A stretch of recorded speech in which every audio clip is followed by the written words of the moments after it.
अस्सलाम वालेकुम, this is Abida Shahid, clinical psychologist and speech therapist. Last मेरी जो वीडियो थी वो सीबीटी की टेक्निक्स पर थी और जब वीडियो स्टार्ट की तो मेरा यही ख़्याल था कि ये मेरी लास्ट वीडियो होगी। लेकिन वीडियो स्टार्ट करने पर अंदाज़ा हुआ कि चूँकि जो टेक्निक्स हैं वो क्लासिकल कंडीशनिंग और ऑपरेंट कंडीशनिंग दोनों की टेक्निक्स हमने पढ़नी है। तो अभी सिर्फ क्लासिकल कंडीशनिंग की टेक्निक से की थी तो वीडियो बहुत लंबी हो चुकी थी। तो फिर मुझे लगा कि अगर इससे ज़्यादा लंबी वीडियो गई तो शायद आप इसको देखते हुए बोर हो जाएंगे। तो इसीलिए मैंने प्लान किया था कि ऑपरेंट कंडीशनिंग के लिए एक अलग वीडियो बनाऊंगी ताकि आप लोग ज़्यादा अच्छे तरीके से इसको समझ भी सकें और बोर हुए बगैर वीडियो को एंजॉय भी कर सकें। तो आज की जो वीडियो है वो टेक्निक्स पर ही है और ऑपरेंट कंडीशनिंग की टेक्निक्स हम देखेंगे और रियली आज वाकई ही सीबीटी की लास्ट वीडियो बनाने जा रही हूँ। बट इससे पहले कि मैं भी अपनी वीडियो स्टार्ट करूँ, अगर आप मेरे चैनल पर नए हैं तो सब्सक्रिप्शन के बटन को प्रेस करके बेल आइकन के बटन को ज़रूर प्रेस कीजिएगा ताकि हर नई आने वाली वीडियो को आप सबसे पहले देख सकें। और वीडियो को लाइक और शेयर भी ज़रूर किया कीजिए ताकि उससे मुझे भी थोड़ा हौसला हो और मैं भी ज़्यादा अच्छी वीडियोज़ आप लोगों के लिए बना सकूँ। तो चलते हैं अपनी वीडियो की तरफ। ऑपरेंट कंडीशनिंग की टेक्निक्स में सबसे पहले हम कॉन्टिजेंसी मैनेजमेंट पढ़ेंगे। कॉन्टिजेंसी कहते हैं हंगामी सूरत हाल, अचानक जो हमें अफरा तफरी मच जाती है, ये हो गया तो क्या हो जाएगा, वो हो गया तो क्या हो जाएगा। ये जो हमारी स्टेटमेंट्स होती हैं ना, मतलब जो नहीं हुआ उस चीज़ की वजह से हम जो परेशान हो रहे होते हैं, इन स्टेटमेंट्स को कॉन्टिजेंसीज बोलते हैं। और जो बिहेवियर थेरापिस्ट हैं उनका ख़्याल है कि जो हमारा बिहेवियर है उसको ये जो स्टेटमेंट्स होती हैं यही कंट्रोल करती हैं। और अगर हम चाहते हैं कि जो बिहेवियर है उसको कंट्रोल किया जाए तो उसके लिए ज़रूरी है कि जो ये वाक़यात होते हैं, ये हालात होते हैं, इनको कंट्रोल किया जाए। इस चेंज के प्रोसेस को बिहेवियर थेरेपिस्ट जो हैं वो कॉन्टिजेंसी मैनेजमेंट कहते हैं, क्योंकि चूँकि वो कहते हैं उनके अकॉर्डिंगली जो हमारे बिहेवियर्स हैं उनको कंट्रोल ये कॉन्टिजेंसीज कर रही होती हैं। तो अगर हम इनको मैनेज कर लेंगे तो हमारा बिहेवियर भी इसकी वजह से मैनेज हो जाएगा। इफ़ और देन स्टेटमेंट की वजह से जो कॉन्सिक्वेंसेस पैदा होते हैं वो हमारे बिहेवियर पर असरअंदाज होते हैं और उसकी वजह से हम कुछ भी बिहेवियर जो है वो शो करते हैं। अगर हम उन कॉन्सिक्वेंसेस को चेंज करना चाहते हैं तो हमें इनको मैनेज करना होगा, क्योंकि बिहेवियर की मैनेजमेंट के लिए ज़रूरी है कि हम कॉन्टिजेंसीज को मैनेज करें। वो मैनेज होंगी तो हम अपने बिहेवियर को भी अच्छे तरीके से मैनेज कर सकेंगे। अकॉर्डिंग टू बिहेवियर थेरेपिस्ट हमारी जो इस किस्म की स्टेटमेंट्स होती हैं, कभी हम इस तरह का बिहेवियर शो कर रहे होते हैं कि अगर मैं डिप्रेस्ड वे में जो है शो करूँगा, अपना बिहेवियर शो करूँगा तो सबकी तवज्जो मुझे मिलेगी और जो मेरी रिस्पॉन्सिबिलिटीज़ हैं मैं उनसे भी एक्सक्यूज़ कर सकूँगा। अब ये देखने को तो एक नॉर्मल सी कॉन्टीजेंसीज़ हैं, लेकिन इसकी वजह से हम डिफरेंट साइकोलॉजिकल डिसऑर्डर्स का शिकार हो सकते हैं, क्योंकि हम एक चीज़ के फिर हैबिचुअल हो जाते हैं और जब हम हैबिचुअल हो जाएंगे तो फिर हमें ये चीज़ें ज़्यादा बेहतर लगने लगेंगी बजाय इसके कि हम अपनी रिस्पॉन्सिबिलिटीज़ को पूरा करें। इसलिए बिहेवियर थेरेपिस्ट जो हैं वो कॉन्टिजेंसी मैनेजमेंट पर जोर देते हैं कि अगर कॉन्टिजेंसी मैनेजमेंट हो जाएगी तो उससे फिर बिहेवियर को मैनेज करने में बहुत आसानी हो जाएगी। जब हम ऑपरेंट कंडीशनिंग की बात करते हैं तो पॉजिटिव और नेगेटिव रीइंफोर्समेंट, पनिशमेंट, ये अल्फाज अक्सर ही हम सुनते रहते हैं। ऑपरेंट कंडीशनिंग में पॉजिटिव और नेगेटिव का मतलब अच्छा या बुरा नहीं होता, बल्कि पॉजिटिव का मतलब एडिंग समथिंग है और नेगेटिव का मतलब है टेकिंग समथिंग अवे। यानी पॉजिटिव में हमने कोई चीज़ ऐड कर देनी है और नेगेटिव में हमने कोई चीज़ उसमें से रिमूव कर देनी है। हमें रीइंफोर्समेंट एंड पनिशमेंट के बीच का फ़र्क मालूम होना चाहिए है। रीइंफोर्समेंट का मतलब होता है कि कोई चीज़ ऐड कर देना बिहेवियर में चेंज लाने के लिए, और पनिशमेंट का मतलब होता है किसी चीज़ को उसकी बिहेवियर को चेंज करने के लिए या उस किसी बैड बिहेवियर को ख़त्म करने के लिए किसी चीज़ को हटा देना। रीइंफोर्समेंट और पनिशमेंट ये दोनों पॉजिटिव और नेगेटिव भी हो सकती हैं। सबसे इम्पॉर्टेंट चीज़ जिससे आप इसके फ़र्क को ज़्यादा अच्छे तरीके से समझ सकते हैं कि जो रीइंफोर्समेंट होती है, रीइंफोर्सर्स होते हैं, वो पॉजिटिव हों या नेगेटिव हों, वो बिहेवियर को इंक्रीज़ करने के लिए इस्तेमाल हो रहे होते हैं। जबकि जो पनिशमेंट होती है वो पॉजिटिव हो या नेगेटिव हो, वो बिहेवियर को डिक्रीज़ करने के लिए इस्तेमाल होती है। तो अब इन टर्म्स को हम इकट्ठा देखते हैं, positive reinforcement, negative reinforcement, positive punishment and negative punishment. Reinforcement and punishment के कंसेप्ट को मज़ीद हम यहाँ समझेंगे। देखिए, हमने पहले ज़िक्र किया कि रीइंफोर्समेंट पॉजिटिव हो या नेगेटिव हो, उसका मकसद बिहेवियर को इंक्रीज़ करना होता है। पहले हम पॉजिटिव रीइंफोर्समेंट की बात करते हैं। चलिए इसकी एग्जांपल मैं आपको इस तरीके से देती हूँ। मेरे पास जो बच्चे आते हैं जिनके मैं सेशंस लेती हूँ, अब मेरे पास एक बच्चा है, मगर मैं उसे कहती हूँ उसको let's suppose I give a command touch ए। अब मैं उसको उसका फेवरेट टॉय सामने रखा हुआ है, मैं उसे बताती हूँ कि अगर वो ए को टच करेगा then I will give him his favourite toy. अब वो जैसे ए को टच करता है, मैं फ़ौरन उसका फेवरेट टॉय उठाकर उसको दे देती हूँ। अब बच्चे ने सीखा कि जब मैं टच करता हूँ ए को तो मेरा फ़ेवरेट टॉय मुझे मिल जाता है। तो उसने बहुत जल्दी इन चीज़ों को आपस में लिंक कर दिया कि उसको फ़ेवरेट टॉय जो है वो मिलेगा अगर वो इसको टच करेगा। तो वो इस चीज़ को जल्दी सीख लेता है और जैसे उसे कहा जाता है कि टच ए, वो फ़ौरन ए को टच करता है क्योंकि उसे पता है कि इस ए को टच करने की वजह से उसको उसका फ़ेवरेट टॉय मिलेगा। उसके बाद नेगेटिव रीइंफोर्समेंट है। नेगेटिव रीइंफोर्समेंट में क्या होता है कि उसकी जो पसंदीदा चीज़ होती है उसको हम वहाँ से हटा लेते हैं। अब इसी एग्जांपल में मैं आपको समझाती हूँ कि उसका जो फ़ेवरेट टॉय था उसके सामने मैंने रखा हुआ था और मैं उसे एक कमांड दे रही थी कि टच ए। तो अब उस फ़ेवरेट टॉय जो सामने पड़ा हुआ था उसको हासिल करने के लिए बच्चा इस कमांड को जल्दी सीख रहा था। अब मैं उस टॉय को उठाकर एक साइड पर कर देती हूँ, ठीक है? उसके सामने नज़र नहीं आ रहा है उसको, उसे एक साइड पे रख दिया और मैं उसको बताती हूँ कि आप ए को टच नहीं कर रहे हो, आप मेरी कमांड को फ़ॉलो नहीं कर रहे हो, तो अब आपका फ़ेवरेट टॉय आपको नहीं मिलेगा। अब बच्चा जो है उसमें एक बेचैनी होगी कि नहीं, मेरा जो फ़ेवरेट टॉय था वो यहाँ से उठा लिया गया है, मैं फ़ौरन अपने इस काम को कंप्लीट करूँ ताकि जो मेरा फ़ेवरेट टॉय है वो मुझे वापस मिल जाए। तो वो अब देखिए बिहेवियर उसका पहले भी इंक्रीज़ हो रहा था कि वो एक चीज़ सीख रहा था और अब उसकी पॉज़िटिव उसका जो रीइंफोर्सर था उसको हमने हटा दिया है वहाँ से, ठीक है? तो अब भी वो एक बिहेवियर को सीख ही रहा है, यानी उसका बिहेवियर दोनों सूरतों में इंक्रीज़ हो रहा है। पहली सूरत में उसका फ़ेवरेट टॉय सामने था और उसको गेन करने के लिए वो कर रहा था, ए को टच कर रहा था। दूसरी कंडीशन में उसका फ़ेवरेट टॉय वहाँ से मिसप्लेस कर दिया था और वो दोबारा उस जगह पर आ जाए, उस चीज़ के लिए वो बच्चा जो है वो उसको ए को टच कर रहा है। यानी जो पॉज़िटिव और नेगेटिव रीइंफोर्समेंट है, दोनों में बिहेवियर जो है वो इंक्रीज़ होता है, बट एक जो है उसमें हम ऐड समथिंग कोई चीज़ ऐड करते हैं, दूसरे में रिमूव समथिंग किसी चीज़ को हम रिमूव कर देते हैं। पनिशमेंट जो होती है वो किसी बिहेवियर को डिक्रीज़ करने के लिए होती है। अब पनिशमेंट भले वो पॉजिटिव हो या नेगेटिव हो, इन दोनों का मकसद बिहेवियर की कोई बैड बिहेवियर है या बच्चा कोई ऐसा बिहेवियर शो कर रहा है जो एक्सेप्टेबल नहीं है, उसको डिक्रीज़ करने के लिए पनिशमेंट की जो टर्म है हम इस्तेमाल करते हैं, या पनिशमेंट की टेक्निक जो है वो हम इस्तेमाल करते हैं। अब इसमें पॉजिटिव पनिशमेंट क्या होती है, लाइक अगर बच्चा जो है वो ज़िद कर रहा है, ठीक है, बच्चा रो रहा है या बच्चा फ़र्ज़ करें किसी के साथ झगड़ा कर रहा है, तो हम उसको डाँटते हैं कि वो इस तरह से ना करे।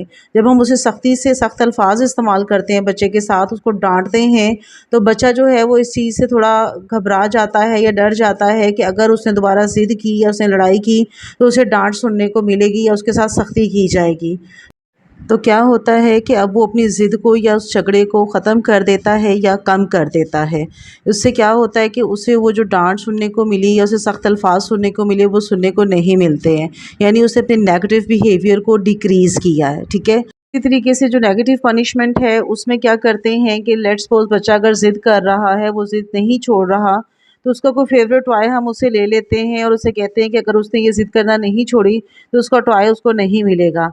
अब बच्चा जो है इस चीज़ पे परेशान हो जाता है कि अगर वो ज़िद जारी रखता है तो उसका फ़ेवरेट टॉय उससे वापस ले लिया गया है जो उसको नहीं मिलेगा। अब वो अपने उस टॉय को लेने के लिए जो है वो अपनी उस ज़िद को कम कर देता है या ख़त्म कर देता है। यानी यहाँ भी उसने अपने नेगेटिव बिहेवियर को डिक्रीज़ किया है। तो जो पॉज़िटिव और नेगेटिव पनिशमेंट है, पॉज़िटिव में ऐड समथिंग है और नेगेटिव में रिमूव समथिंग है।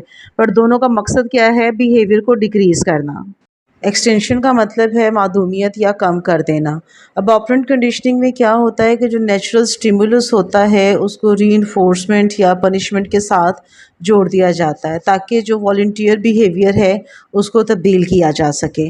अब जो एग्जांपल मैंने पीछे आप लोगों को दी रीइंफोर्समेंट या पनिशमेंट के कंसेप्ट को समझाने के लिए, उसमें जो उसका टॉय था वो एक नेचुरल स्टिमुलस है, ठीक है?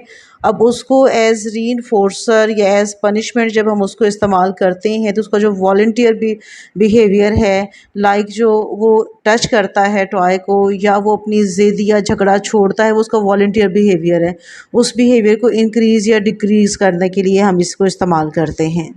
मगर एक्सटेंशन से मुराद किसी चीज़ को बढ़ाना नहीं बल्कि रोकना या कम करना ही होता है। अब एक्सटेंशन में को जब हम ऑपरेंट कंडीशनिंग में इस्तेमाल करते हैं तो यहाँ पर इसका मकसद किसी उसके बिहेवियर को कमज़ोर करना या उसको बिल्कुल रोक देना होता है। मिसाल के तौर पर एक बच्चा जो है उसे जब माइक्रोवेव की बेल सुनाई देती है तो वो उसको अपने फेवरेट स्नैक के साथ जोड़ देता है। लेकिन अगर उसका फादर मदर बार-बार माइक्रोवेव को यूज़ करते हैं और वो देखता है कि बेल तो बजती है लेकिन उसका फेवरेट स्नैक उसको नहीं मिलता है, तो वो क्या होता है कि उसकी वो जो है एक्सटिंक्शन हो जाती है। यानी उसका जो वॉलंटियर बिहेवियर था वो कम होते-होते एकदम ख़त्म हो जाता है। टोकन इकोनॉमी हमारी जो नेक्स्ट टेक्निक है उसको हम देखेंगे। टोकन इकोनॉमी का जो सिस्टम है इसमें जो टारगेट बिहेवियर होता है उसको रीइंफोर्स किया जाता है टोकन्स की मदद से। अभी जो टोकन्स होते हैं ना ये सेकेंडरी रीइंफोर्सर्स होते हैं और बाद में इसको जो है वो एक्सचेंज कर दिया जाता है रिवॉर्ड्स के साथ। यानी जो टोकन्स होते हैं इनको वो टोकन्स के बदले कोई रिवॉर्ड अपना ले लेता है और वो जो रिवॉर्ड होता है वो उसकी प्राइमरी रीइंफोर्सर होता है। टोकन्स जो होते हैं वो हमेशा फेक मनी होती है। बटन, पोकर्स, चिप्स, स्टिकर्स वगैरह इस तरह की जो चीज़ें होती हैं उनको एज़ टोकन इस्तेमाल किया जाता है। जो कि रिवॉर्ड होता है जिसको वो बाद में वो इन टोकन्स के साथ एक्सचेंज करता है। वो उसके फेवरेट स्नैक्स हो सकते हैं, कोई उसकी एक्टिविटीज़ हो सकती हैं जिनको वो अपने एज़ रीइंफोर्सर इस्तेमाल कर सकता है। मिसाल के तौर पर स्कूल में टीचर्स जो होते हैं वो बच्चों को उनके अच्छे बिहेवियर पर स्टिकर्स देते हैं रिवॉर्ड के तौर पर ताकि वो अपने उस अच्छे बिहेवियर को कंटिन्यू रखें। टोकन इकोनॉमी की जो टेक्निक है ये जो साइकियाट्रिक पेशेंट्स होते हैं उनको मैनेज करने के लिए बहुत इफ़ेक्टिव होती है। लेकिन इसका नुकसान क्या होता है कि जो पेशेंट होते हैं वो टोकन्स पर बहुत ज़्यादा डिपेंड करने लग जाते हैं। तो जब वो अपनी नॉर्मल लाइफ़ की तरफ आते हैं तो उन्हें उसमें बहुत ज़्यादा मुश्किलात का सामना करना पड़ता है क्योंकि वो इस चीज़ के आदी हो चुके होते हैं कि उन्होंने एक बिहेवियर अपना जो चेंज करना है उसमें रिवॉर्ड के तौर पर उन्हें कोई टोकन मिलेगा। तो वो ये कोशिश करते हैं कि उनका वो सिलसिला वैसे ही चलता रहे और जब वो नहीं चलता तो उससे उनके लिए प्रॉब्लम्स क्रिएट होती हैं। यानी इस टेक्निक में हम जो टोकन्स होते हैं उनको एज रीइंफोर्सर इस्तेमाल करके जो हमारा क्लाइंट होता है या पर्सन होता है, पेशेंट होता है, उसके बिहेवियर में कोई पॉजिटिव या नेगेटिव चेंज ला सकते हैं। ऑपरेंट कंडीशनिंग में एक इम्पॉर्टेंट कंट्रीब्यूशन स्किनर ने 1951 में किया जिसको उसने बिहेवियर शेपिंग का नाम दिया। इसमें स्किनर के अकॉर्डिंगली जो ऑपरेंट कंडीशनिंग के जो बेसिक प्रिंसिपल्स हैं उनमें जो है उसके अकॉर्डिंगली अगर किसी कॉम्प्लेक्स बिहेवियर में कोई चेंज लाना है तो उसको पनिशमेंट या रिवॉर्ड की जो डिलीवरी है उसकी जो टाइमिंग है उसको जितना कम करके उसको लिंक अप करेंगे बिहेवियर उतनी ही जल्दी चेंज होगा। यानी बिहेवियर को कोई शेप देनी है तो उसके लिए हम उसको जो पॉजिटिव या नेगेटिव रीइंफोर्समेंट देते हैं या उसको जो हम पनिशमेंट का जो कंसेप्ट है उसमें और उसका जो एक बिहेवियर होता है उसका जो एक टारगेट होता है उसको जो हम उसको रीइंफोर्स कर रहे होते हैं उसकी जो टाइमिंग है उसको हम इतना क्लोज कर देते हैं कि जैसे उसने एक एक्टिविटी की है हम फ़ौरन उसको जो है हम दे रहे हैं रीइंफोर्स कर रहे हैं विद नो टाइम। तो उससे उसका बिहेवियर जो है वो बहुत जल्दी चेंज हो जाता है, उसके बिहेवियर को बहुत जल्द हम कोई शेप दे सकते हैं। इसको मैं इस मिसाल से आपको समझाती हूँ। मेरे पास एक बच्चा है जिसका मैं सेशन लेती हूँ, उसे ब्लॉग्स बहुत पसंद हैं। उसके सामने ब्लॉग्स पड़े हुए हों तो वो बिल्कुल वो चाहता ही नहीं है कि उसको अब उसने समेटना है। तो बट एक एक्टिविटी जब करवानी होती है तो उसको ज़ाहिर है नेक्स्ट एक्टिविटी स्टार्ट करने से पहले पहली एक्टिविटी को क्लोज़ करना होता है। तो जब मैं उसको कमांड देती हूँ कि इट्स क्लीन अप टाइम तो वो रोना शुरू कर देता था कि जी अब ये ब्लॉक्स उठाने का टाइम आ गया है तो उसने उस पर कुछ ना कुछ रिएक्ट करना है। तो उसको इस बिहेवियर में अब उसके बिहेवियर को एक शेप देने के लिए कि वो ये सीखे कि किस तरीके से उसने एक काम को ख़त्म करके पहले अपनी चीज़ को समेटना है फिर अगला काम स्टार्ट करना है। तो मैं उसको वैसे रीइंफोर्स करती थी बट उसका जो टाइमिंग आम नॉर्मल जो होती है वही होती तो उस पर वो इतना रिएक्ट नहीं करता था। तो फिर मैंने क्या किया कि मैं उसके साथ जाकर खड़ी हो गई। मैंने उसको जो है फिज़िकल प्रॉम्प्ट के थ्रू उसके जो ब्लॉक्स थे, एक ब्लॉक उसके हाथ से उठवाकर एक बास्केट में डाला और साथ ही दूसरे हाथ से उसको जो है वो स्लांटीज़ बहुत पसंद हैं, स्लांटी उसके मुँह में डाली। अब उसने पहला ब्लॉक जो है वो रोते हुए बास्केट में डाला, बट उसको स्लांटी मिली उस पर। फिर दूसरा ब्लॉक उसके हाथ से फिज़िकल प्रॉम्प्ट के थ्रू उठवाया, बास्केट में डाला, फ़ौरन उसके मुँह में एक स्लांटी दी का पीस दिया। तीसरा प्लॉट अब पहले पर वो बहुत ज़्यादा रो रहा था, दूसरे पर भी रो रहा था, बट तीसरे पर उसका जो रोना था ना, वो थोड़ा-सा कम हो गया। अब जब चौथे 5वां ब्लॉक जब उसने उठाकर डाला ना, तो अब उसका रोना बिल्कुल ख़त्म हो गया। अब उसे क्या था कि मैं ये ब्लॉक जब उसके अंदर डालता हूँ तो मुझे उस पर स्लैंटी मिलती है, ठीक है।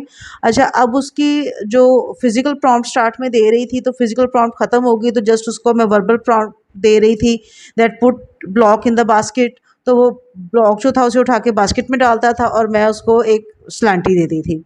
अब देखिए, अब इस तरह फ़ौरी जो हम उसको रीइंफोर्स कर रहे थे, उससे उसके बिहेवियर को हमें शेप देने में मदद मिली और वो बहुत जल्दी हम बिहेवियर को शेप देने में कामयाब हो जाते हैं। तो ये स्किनर का एक बड़ा इम्पॉर्टेंट कंट्रीब्यूशन था इसमें ऑपरेंट कंडीशनिंग में, जो उसने इस टेक्निक को इसमें इम्प्लीमेंट किया। नेक्स्ट हमारी बिहेवियर एक्टिवेशन की टेक्निक है। बिहेवियर एक्टिवेशन जो है एक थेरेप्यूटिक इंटरवेंशन है, जो कि ज़्यादातर डिप्रेशन के पेशेंट्स के लिए इस्तेमाल किया जाता है। डिप्रेशन के पेशेंट्स को ट्रीट करने के लिए इस्तेमाल किया जाता है। अब देखिए, इसका नाम है बिहेवियर एक्टिवेशन, यानी जो पैसिव बिहेवियर है उसको एक्टिव करने के लिए बिहेवियर एक्टिवेशन की जो हम टेक्निक है उसको इस्तेमाल करते हैं। स्किनर के ख़्याल में जो डिप्रेशन का पेशेंट होता है उसको पॉजिटिव रीइंफोर्समेंट में कमी होती है उसकी, जिसकी कॉन्सिक्वेंसेस के तौर पर या जिसकी वजह के तौर पर उसके जो बिहेवियर है उससे उसमें अफसरदगी या जो डिप्रेशन है वो आ जाती है। बिहेवियर एक्टिवेशन को जब हम एज़ ट्रीटमेंट प्लान इस्तेमाल करते हैं तो इसमें हम कुछ टेक्निक्स को देखते हैं, जिसमें जो सबसे पहले है उसमें क्या है कि उसकी जो एडाप्टिव एक्टिविटीज़ है उसकी उसमें एक पर्सन की जो एंगेजमेंट है उसको हम बढ़ा देते हैं, क्योंकि जो ये एडाप्टिव एक्टिविटीज़ इसकी जो होती हैं ये वो एक्टिविटीज़ होती हैं जिसको करने से उसको खुशी मिलती है, या वो उसमें जब बिज़ी रहेगा तो उससे उसके बिहेवियर में एक पॉजिटिव चेंज आएगा। सेकंड, उसकी ऐसी जो एक्टिविटीज़ हैं जिनको करने से या जिनमें मशगूल रहने की वजह से उसकी डिप्रेशन जो है वो बढ़ती है या डिप्रेशन के फ़ेज़ में वो चला जाता है, उन एक्टिविटीज़ को कम कर दें। व थर्ड, तो उसकी जो रिवॉर्ड तक एक्सेस की उसकी जो लिमिटेशंस होती हैं इस किस्म के प्रॉब्लम्स को सॉल्व करती है, और जो उसके अवर्सिव कंट्रोल्स होते हैं उनको मेंटेन करती है या इंक्रीज़ करती है। बिहेवियर एक्टिवेशन की बिहाइंड जो मेन आइडिया है डिप्रेशन की ट्रीटमेंट के हवाले से, वो ये कि जो पेशेंट्स होते हैं उनको ये इजाज़त दी जाती है कि वो अपने जो उनकी डिप्रेशन के जो सिम्टम्स हैं वो उनको समझें, उनको कोप करें और उनकी जो नेगेटिविटी है उनमें या उनके नेगेटिव बिहेवियर्स हैं उसको चेंज करके उसको पॉजिटिव की तरफ मोल्ड करें। अपने लाइफ के कोई गोल सेट करें ताकि उन गोल्स को हासिल करने के लिए वो स्ट्रगल करें। अब देखिए, जब वो अपनी लाइफ में कुछ गोल अपने सेट करते हैं तो उनका बिहेवियर जो है उन गोल्स को अचीव करने के लिए एक्टिवेट हो जाता है, और यही इस थेरेपी का जो है वो मेन गोल है।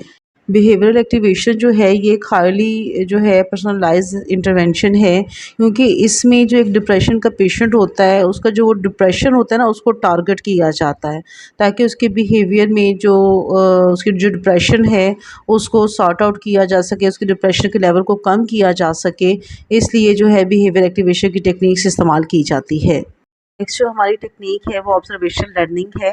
ऑब्जर्वेशनल लर्निंग जो है ये लर्निंग का एक प्रोसेस है जिसमें किसी चीज़ को देखकर या किसी दूसरे बिहेवियर को ऑब्ज़र्व करके, देख के, जज करके जो है हम किसी बिहेवियर को अडॉप्ट करते हैं।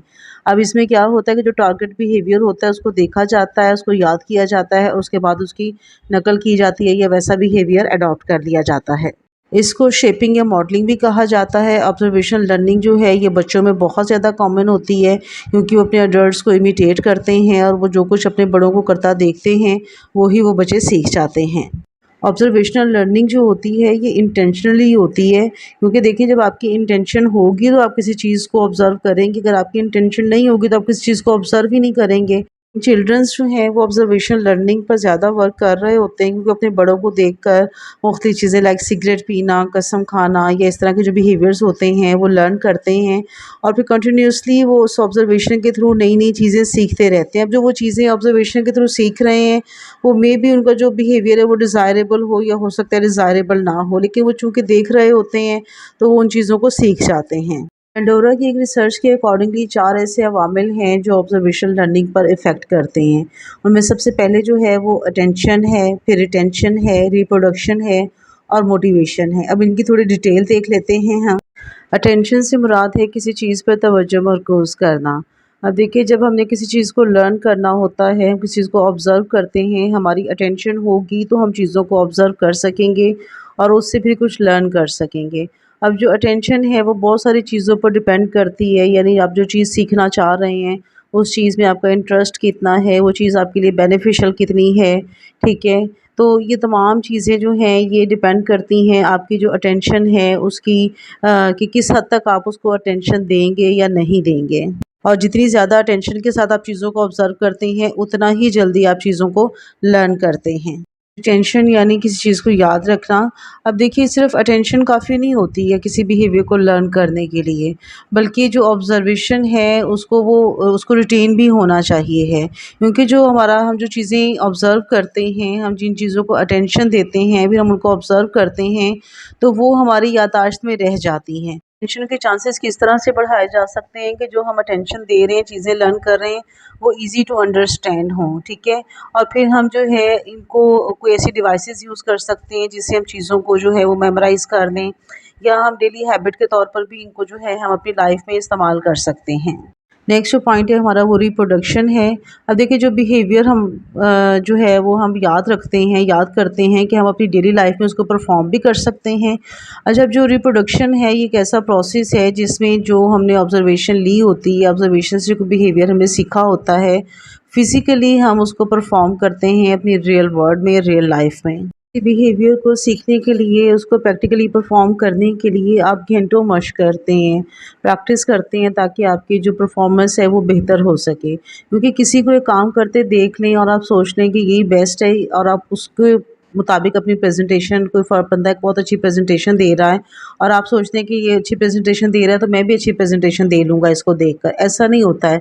अगर किसी को आप एक अच्छा काम करते देख रहे हैं तो आप खुद कोशिश करें कि उसके अकॉर्डिंगली आप उस काम को करें, फिर उसकी प्रैक्टिस करें। जितनी ज़्यादा प्रैक्टिस करेंगे उतना ही ज़्यादा आपका जो काम है उसमें परफेक्शन आएगी। लास्ट हमारा जो पॉइंट है that is motivation.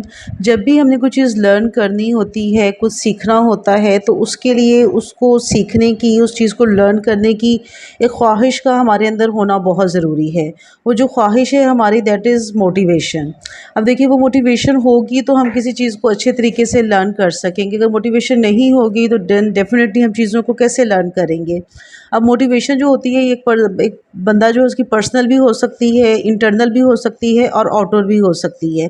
Internal observation यानी उसके अंदर खुद ही ख्वाहिश पैदा हो कि वो ये टारगेट को अचीव करेगा, टारगेट अचीव कर लेगा तो वो ज़्यादा अच्छे तरीके से सर्वाइव कर सकेगा। और जो एक्सटर्नल मोटिवेशन होती है वो किसी की हौसला अफ़ज़ाई, किसी की तारीफ़, किसी की तरफ से कोई एक थपकी जो है वो उसको मोटिवेट करती है आगे मज़ीद काम करने के लिए, सीखने के लिए या लर्न करने के लिए।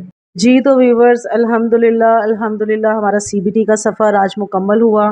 सीबीटी हमारी कंप्लीट हो गई है अल्हम्दुलिल्लाह। अब जो है वो इंशाल्लाह नेक्स्ट किसी टॉपिक पर हम अपनी वीडियोस बनाएंगे और मैं उम्मीद करती हूँ कि सीबीटी के सफ़र को आप लोगों ने एंजॉय किया होगा। मैंने बहुत एंजॉय किया है सीबीटी को और मैं उम्मीद करती हूँ कि आप लोगों ने भी एंजॉय किया होगा। और अगर आप एक दफ़ा इन तमाम वीडियोस को बैठकर देखेंगे तो यकीनन आपके लिए सीबीटी को समझना कतई मुश्किल नहीं होगा, आप आसानी से इसको समझ सकेंगे। तो मिलते हैं नेक्स्ट वीडियो में। अपना बहुत ख्याल रखिएगा, तब तक के लिए अल्लाह हाफ़िज़।